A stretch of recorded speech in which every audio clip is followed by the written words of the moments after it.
इस स्वतंत्रता दिवस से बदल जाएगा सीपीआईएम का इतिहास। आज़ादी के बाद पहली बार सीपीआई हेडक्वार्टर में लहराएगा तिरंगा। पहले कहते थे झूठी आज़ादी, किया था भारतीय सेना को रक्तदान का विरोध। नमस्कार, मेरा नाम है अभिनव और में आज बात कर रहे हैं बीजेपी के विरोध में वामपंथी अपनी रणनीति बदल पहली बार स्वतंत्रता दिवस के अवसर पर राष्ट्रीय ध्वज फहराने के बारे में। वामपंथी पार्टी सीपीआईएम ने बीजेपी की राष्ट्रवाद की नीति से मुकाबला करने की रणनीति बनाई है। हालांकि माकपा अभी तक राष्ट्रवाद की विचारधारा को खारिज करती रही थी, लेकिन इस बार बीजेपी के विरोध में वामपंथी अपनी रणनीति बदलने की राह पर है।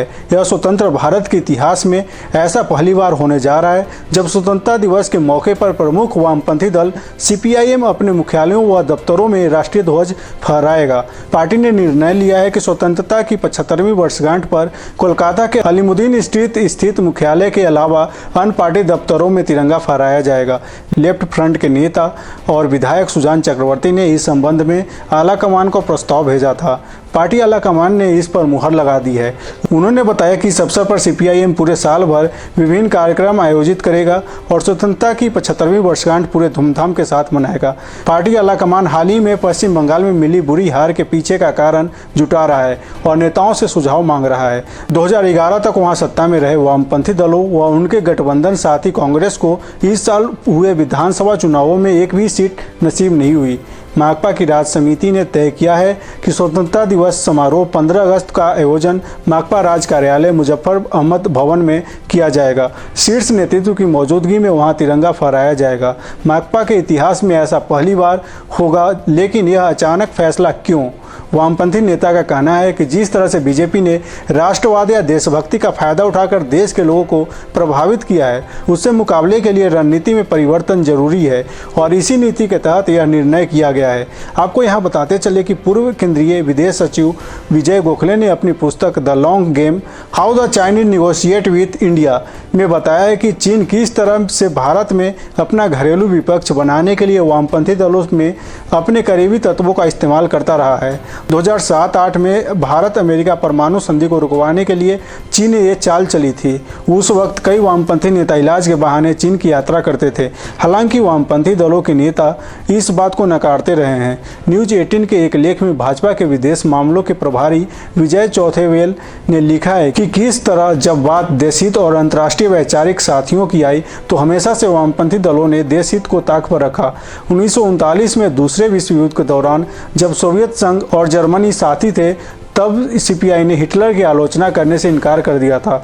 इसके बाद जब 1941 में हिटलर ने यूएसएसआर पर आक्रमण किया, मॉस्को ने भारतीय वामपंथियों को बताया कि असली युद्ध फासिज्म और मित्र राष्ट्रों के बीच है, इसीलिए उन्हें इस युद्ध में अंग्रेजों का समर्थन करने को कहा गया।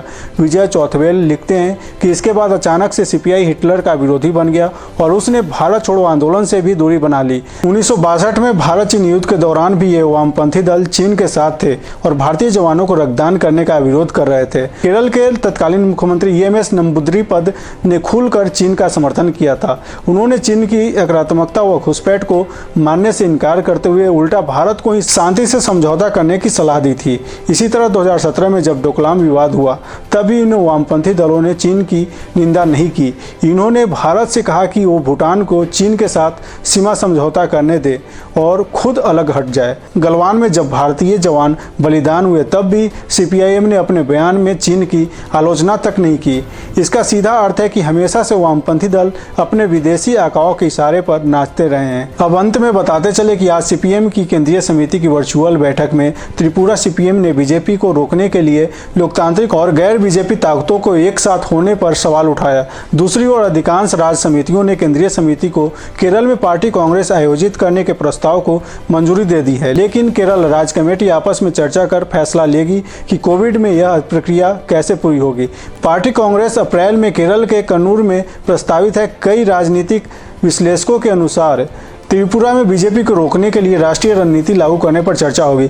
इस बीच अलीमुद्दीन के इस राष्ट्रीय ध्वज को फहराए जाने की खबर सामने आने के बाद बंगाल बीजेपी ने मखौल उड़ाया है। बीजेपी नेता समीक भट्टाचार्य ने एक प्रेस कॉन्फ्रेंस में टिप्पणी की, राष्ट्रीय ध्वज के साथ अलीमुद्दीन की छत पर टीएमसी का झंडा देखा जा सकता है। सीपीएम जल्द से जल्द टीएमसी से जुड़ने का रास्ता निकालने की कोशिश कर रही है। इसी तरह हमसे जुड़े रहिए और देखते रहिए D3 का स्पेशल प्रोग्राम DRN।